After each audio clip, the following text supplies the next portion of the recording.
નમસ્કાર દર્શક મિત્રો, હું છું રૂપલ લુણીજીયા. સંપૂર્ણ ન્યૂઝમાં આપનું સ્વાગત છે. દેશની આંતરરાષ્ટ્રીય સરહદોની રખવાળી કરતા બીએસએફ જવાનો દેશની રક્ષા માટે રક્ષા સાથે સામાજિક દાયિત્વ પણ નિભાવી રહ્યા છે. મેડિકલ કેમ્પ, વિદ્યાર્થીઓને સાધન સહાય, કેમલ સવારી, લોક જાગૃતિ માટે સાયકલ યાત્રા અને બુટ કેમ્પનું સમયાંતરે આયોજન કરવામાં આવે છે.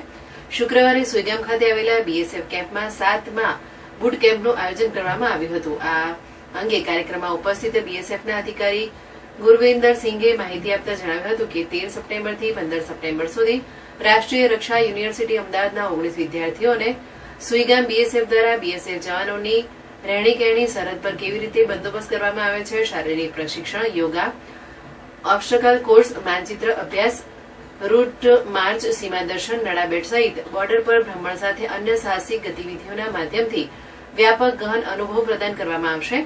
સીમાંત મુખ્ય કાર્યાલય, ગુજરાતના ક્ષેત્રીય કાર્યાલય, ગાંધીનગરના દિશા નિર્દેશ અંતર્ગત સીમા સુરક્ષા બળ, દાંતીવાડા અને ગુજરાત ટુરિઝમની સાથે BSF Suigam campus Suigam vibrant program અંતર્ગત ત્રિદિવસીય સુઈગામ ખાતે બુટ કેમ્પનો શુભારંભ કરવામાં આવ્યો છે.